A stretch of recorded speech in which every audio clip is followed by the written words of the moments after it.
बहुत समय पहले की बात है। हीरापुर नाम का एक समृद्ध गांव था। उस गांव के बीचों बीच माखनलाल कबाब वाला का एक बड़ा आलीशान ढाबा था। माखनलाल के यहाँ केवल मुखिया, जमींदार और बड़े व्यापारी ही भोजन करने आते थे। लेकिन उसी गांव की एक अंधेरी गली के कोने पर एक छोटा सा ठेला लगता था, हरिया काका के देशी कबाब। हरिया काका माखनलाल के पिता थे, जिन्हें उनकी बहू सुलेखा ने अपनी जुबान और तानों से इतना प्रताड़ित किया कि वह घर छोड़ने पर मजबूर हो गए। आज पिता अपनी मेहनत की रोटी कमा रहा है और बेटा अपने घमंड की।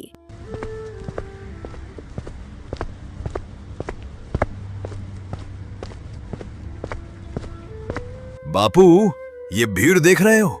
ये मेरी बेइज्जती का तमाशा है। आखिर ये तमाशा आप कब बंद करेंगे?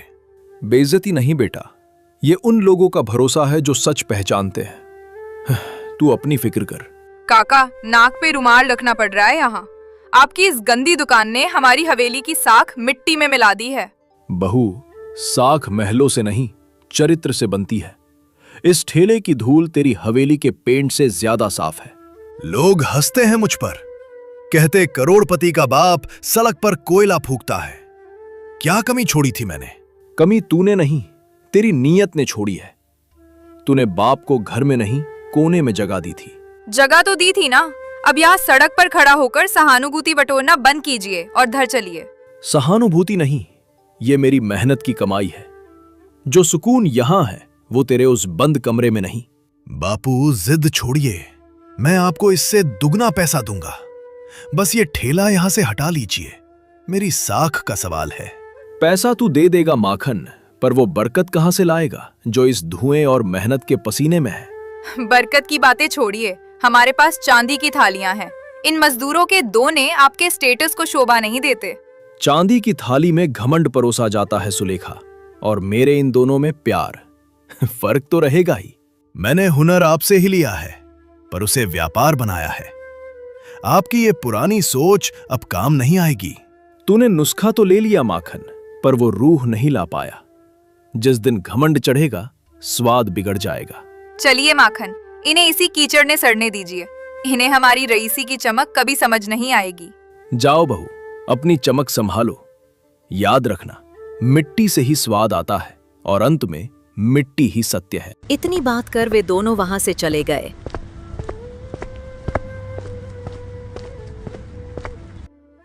और ठेले के पास बैठे आदमी यह बात सुनकर काका के पास आए और बोले, काका, माना माखन घमंडी हो गया है, पर क्या एक पिता को इतना कठोर होना शोभा देता है?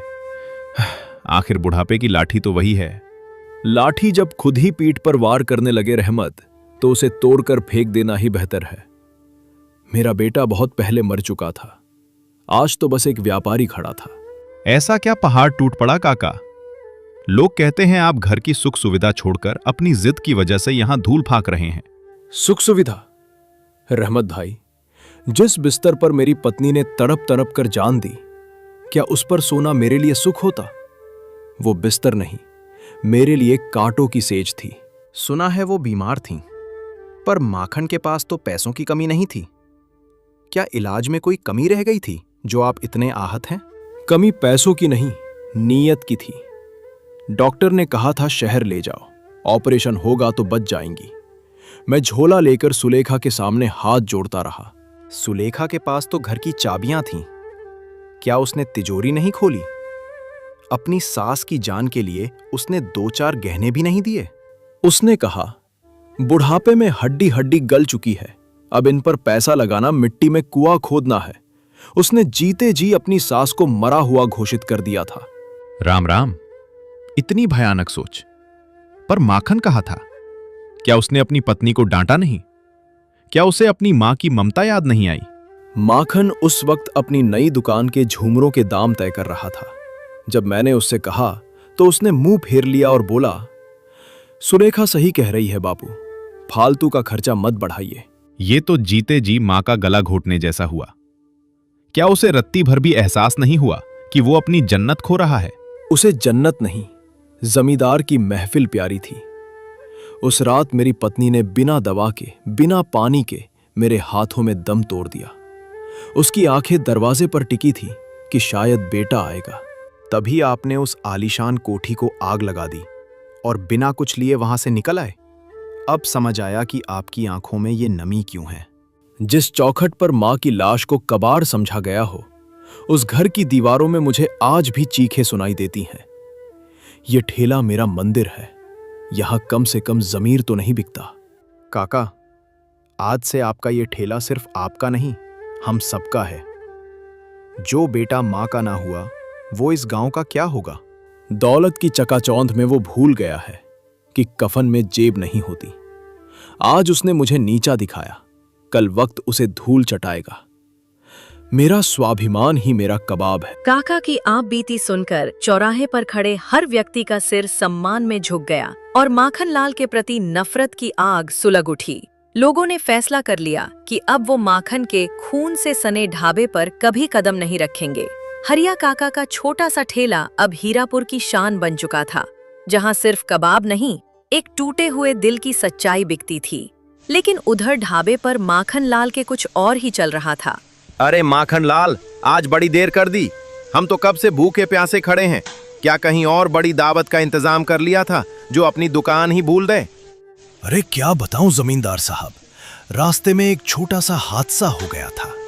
वो गली के मोड़ पर एक जिद्दी बुढ़ऊ ठेला लगाकर रास्ता रोके खड़ा था। बस उसी को हटाने में वक्त लग गया। अरे वही हरिया काका ना, लोग तो कह रहे थे कि वो तुम्हारे पिता हैं। क्या वाकई वो सड़क पर कोयला फूंक कर कबाब बेच रहे हैं? ये सुनकर तो हमें यकीन ही नहीं हुआ। अरे छोड़िए साहब, खून का रिश्ता होने से कोई खानदानी नहीं हो जाता। बुढ़ापे में सठिया गए हैं। मैंने महल दिया, नौकर दिए, पर उन्हें तो उस गंदी नाली के पास धुआं निगलने में ही मजा आता है। तो इसका मतलब अब हीरापुर के रईस माखनलाल का बाप सड़क छाप कबाब वाला बन गया है। माखन, तेरी साख को तो बड़ा धक्का लगा होगा। साख मेरी नहीं, उनकी गिरी है साहब। मैं तो कहता हूं वो कबाब नहीं, कोयले का चूड़ा खिला रहे हैं। फटेहाल कपड़े और मैला हाथ। सोचिए, उनके हाथ के कबाब खाना मतलब बीमारी को न्योता देना है। सुना है तुम्हारी पत्नी सुलेखा ने तो आज उन्हें बीच सड़क पर खूब खरी खोटी सुनाई है। पूरा गांव उसी तमाशे की बातें कर रहा है। क्या वाकई काका ने घर वापस आने से मना कर दिया? अरे सुलेखा तो बस उन्हें समझा रही थी, पर वो तो अपनी गरीबी का ढोंग करने पर उतारू हैं। उन्हें लगता है कि सड़क पर बैठकर वो बहुत बड़े त्यागी बन गए हैं। सच तो ये है कि उन्हें मुफ्त की रोटियां हजम नहीं हो रही। मजा आ गया माखन, तेरी ये बेरुखी देखकर लगता है कि तू वाकई एक पक्का बिजनेसमैन बन गया है। रिश्तों को जूतों की नोक पर रखना ही तरक्की की पहली सीढ़ी है। चलो अब कबाब खिलाओ। बिल्कुल साहब, आप अंदर बैठिए। उन फकीरों की बातों में क्या रखा है? यहां चांदी की चमक है और नवाबी स्वाद। बुढ़ापा तो बस रोने धोने के लिए होता है। हम जैसों के लिए तो बस मुनाफा ही खुदा है। माखनलाल अपने ग्राहकों के साथ खिलखिलाकर अपने ही पिता की गरीबी का मजाक उड़ा रहा था। उसे लग रहा था कि वो रईसों की महफिल में अपनी जगह पक्की कर रहा है, पर वो ये नहीं देख पा रहा था कि उसकी दुकान के बाहर खड़े कुछ छोटे कर्मचारी और राहगीर उसे घृणा की नजरों से देख रहे थे। हंसी के उस शोर में माखनलाल ने अपने भविष्य की बर्बादी की आहट नहीं सुनी। अगले दिन शहर से एक पढ़ा लिखा नौजवान परदेशी बाबू हीरापुर पहुंचा। वो किसी बड़े काम से गांव आया था। भूख लगी तो उसे सबसे बड़ी और चमकदार दुकान माखनलाल कबाब वाला दिखा। वो उस ढाबे के पास गया।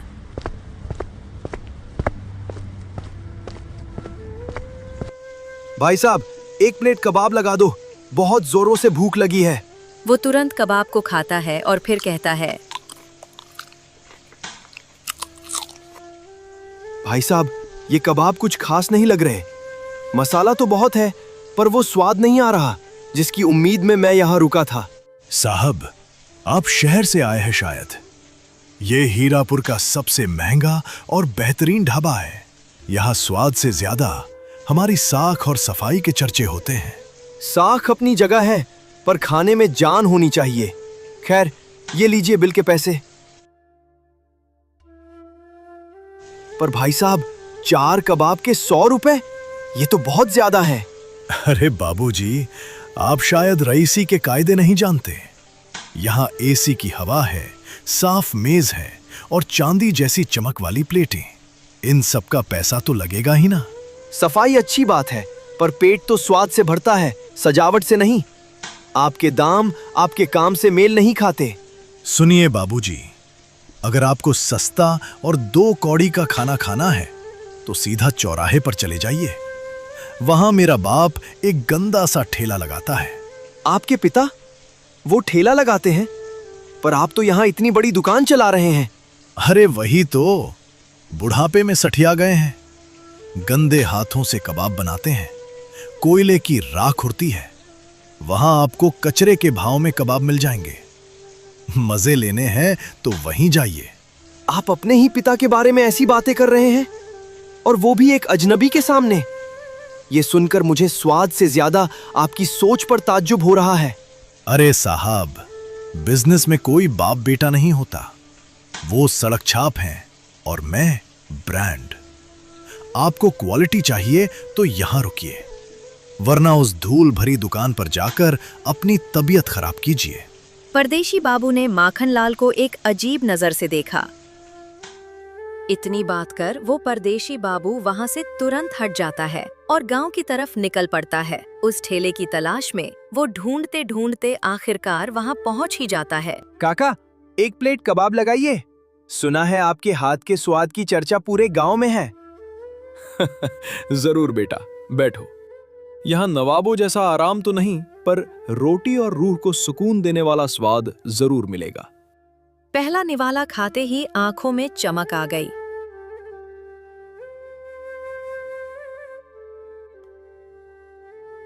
वाह काका, ये क्या खिला दिया आपने? ऐसा स्वाद तो मैंने शहर के बड़े बड़े होटलों में भी नहीं चखा।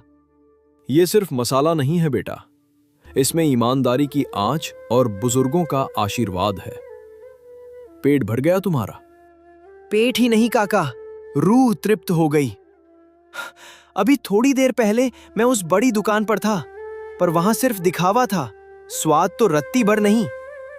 माखन की दुकान वो मेरा ही अंश है बेटा, पर उसने सजावट चुनी और मैंने सादगी। उसे लगता है पैसा ही सब कुछ है। उसने तो आपका बहुत मजाक उड़ाया काका। बोला कि आप गंदे हाथों से बनाते हैं, पर मुझे तो यहां सबसे ज्यादा पवित्रता दिख रही है।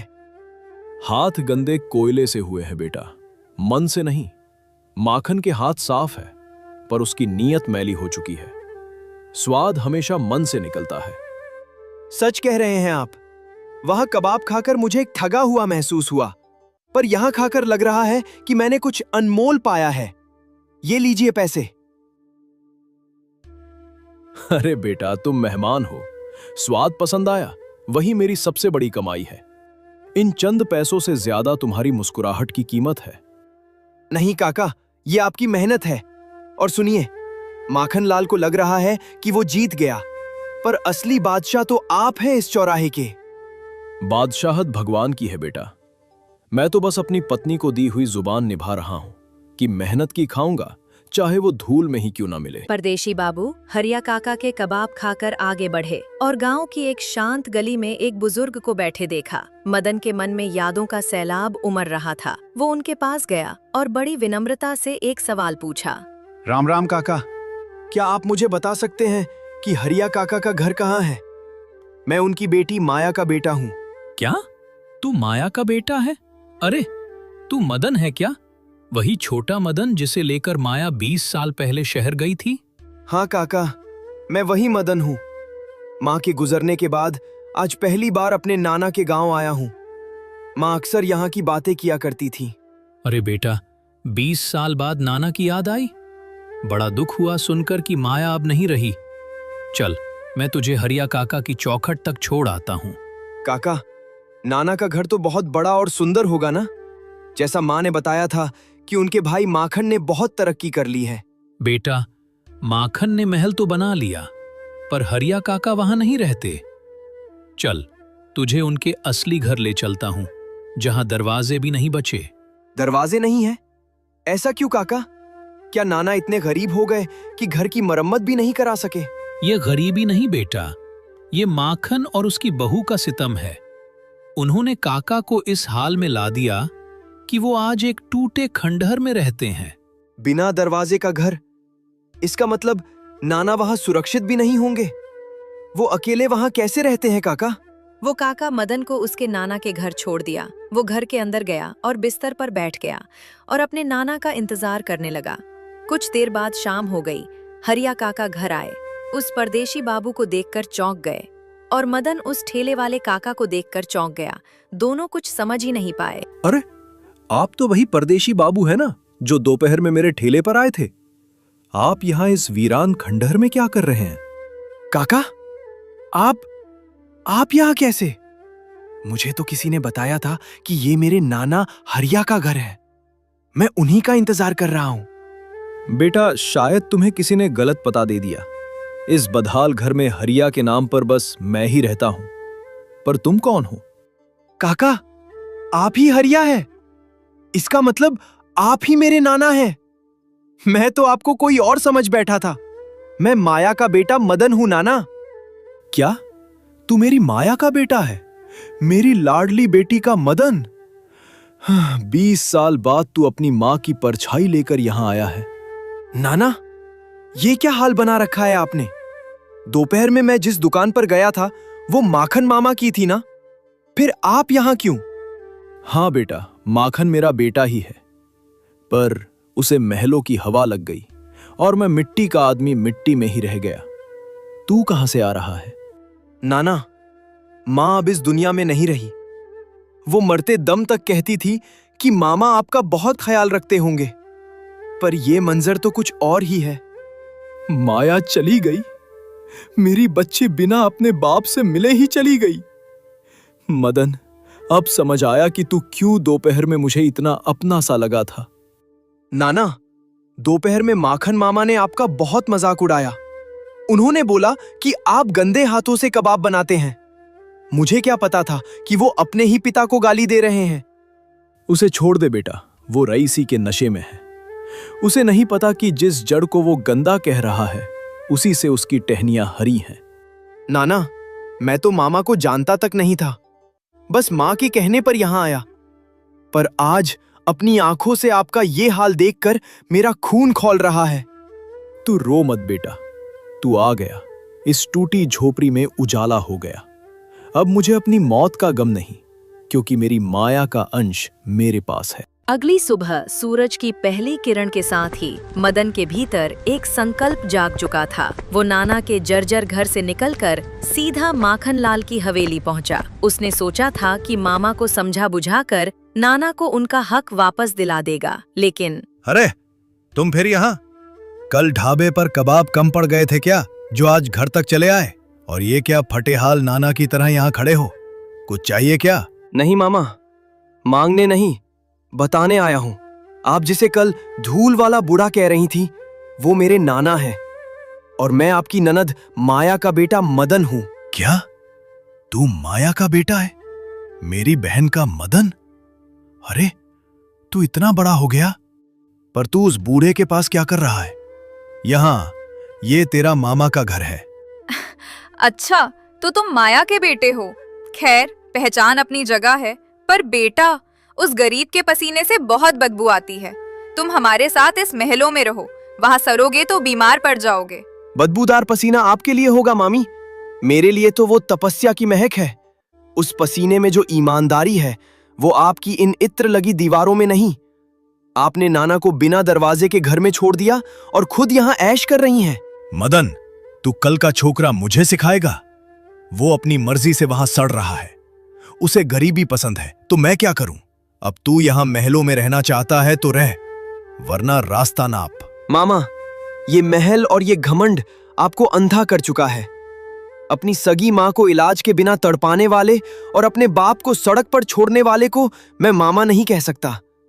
ये घमंड आपका 1 महीने के अंदर तोड़ दूंगा। तू मेरा घमंड तोड़ेगा 1 महीने में? शहर जाकर 4 अक्षर पढ़ लिए तो क्या खुद को खुदा समझने लगा? तेरे पास क्या है जो तू मेरा मुकाबला करेगा? मामा, मैं हैदराबाद में ऐसे ही नहीं रहता था। वहां मैंने बिजनेस और मार्केटिंग की वो बारीकियां सीखी हैं जो आपकी इस दुकान को घुटनों पर ला देंगी। आपकी रईसी का सूरज अब ढलने वाला है। बड़ी बड़ी बातें करने से तिजोरियां नहीं भरती। जाओ उसी सड़न में जाकर बैठो। जब भूखे मरोगे तो यहीं हाथ फैलाने आओगे। हाथ में नहीं, आप फैलाएंगी मामी। 1 महीने के अंदर आपका ये ढाबा खाली होगा और नाना के ठेले पर दुनिया का मेला लगेगा। मेरा चैलेंज याद रखना मामा, वक्त बदल चुका है। हवेली से अपमान का घूंट पीकर मदन सीधा नाना के उस बिना दरवाजे वाले घर पहुंचा। उसकी आंखों में गुस्सा भी था और कुछ बड़ा कर गुजरने का जुनून भी। उसने अपनी आस्तीनें ऊपर चढ़ाईं और नाना के पास जाकर खड़ा हो गया। अब वक्त बातों का नहीं बल्कि स्वाद से जवाब देने का था। नाना, अब बहुत हुआ। अब हम किसी के आगे हाथ नहीं जोड़ेंगे। आप तुरंत बाजार जाइए और बढ़िया ताजा मांस लेकर आइए। आज कबाब मैं बनाऊंगा, बिल्कुल हैदराबादी स्टाइल में। पर बेटा, तू शहर का पढ़ा लिखा लड़का, तू ये आग और धुएं का काम कैसे करेगा? और यहाँ के लोगों को क्या वो शहर का स्वाद पसंद आएगा? नाना, आप बस मुझ पर भरोसा रखिए। आज ऐसा स्वाद चखाऊंगा कि मामा के ढाबे की लाइन टूटकर हमारे घर के सामने लग जाएगी। आप बस मांस लाइए, बहस मत कीजिए। ठीक है बेटा, तू इतना कह रहा है तो मैं अभी गया और अभी आया। तेरे चेहरे की ये चमक बता रही है कि आज कुछ बड़ा होने वाला है।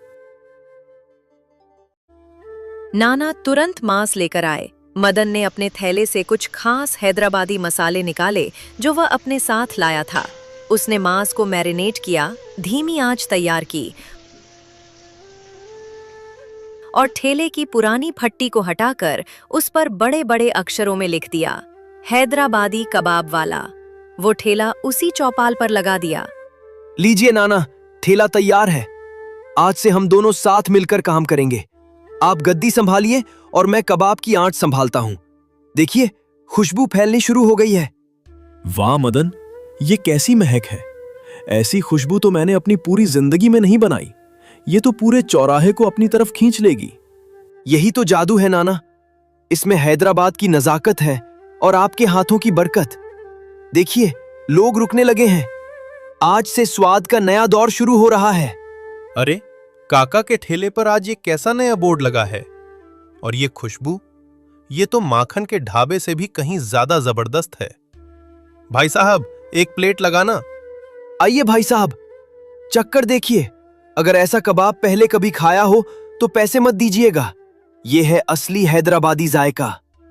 आज मेरा नाती मेरे साथ खड़ा है। अब न धूल की फिक्र है न धुएं की। आज इस ठेले का भाग्य बदलने वाला है। हैदराबादी कबाब वाला के सामने भीड़ जुटने लगी।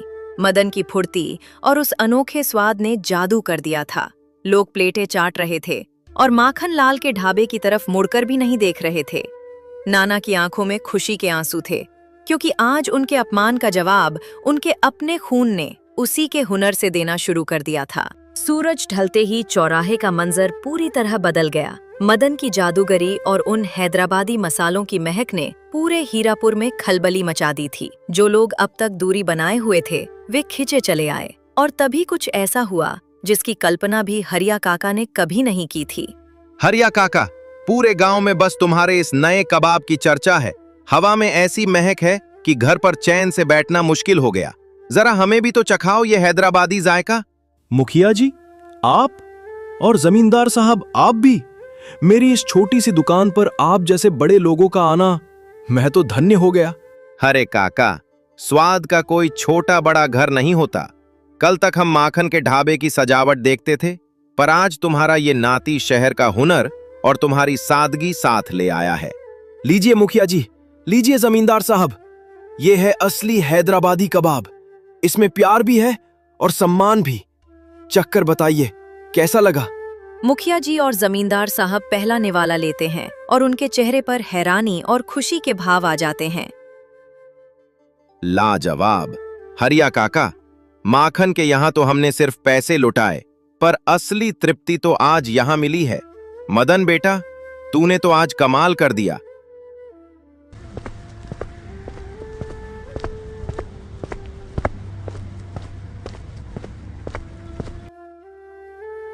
मदन, देख रहा है बेटा, जिन बड़े लोगों के सामने जाने से मैं कतराता था, आज वो खुद मेरी चौखट पर खड़े हैं। ये सब तेरी मेहनत का फल है। नहीं नाना, ये आपकी बरसों की तपस्या का फल है। मैंने तो बस उसे एक नया रास्ता दिया है। अभी तो ये शुरुआत है। अभी तो पूरे जिले को यहाँ बुलाना है। हरिया काका के आंखों में खुशी के आंसू थे और उधर माखन का ढाबा सुना पड़ गया था। उधर कोई जाना पसंद नहीं करता था।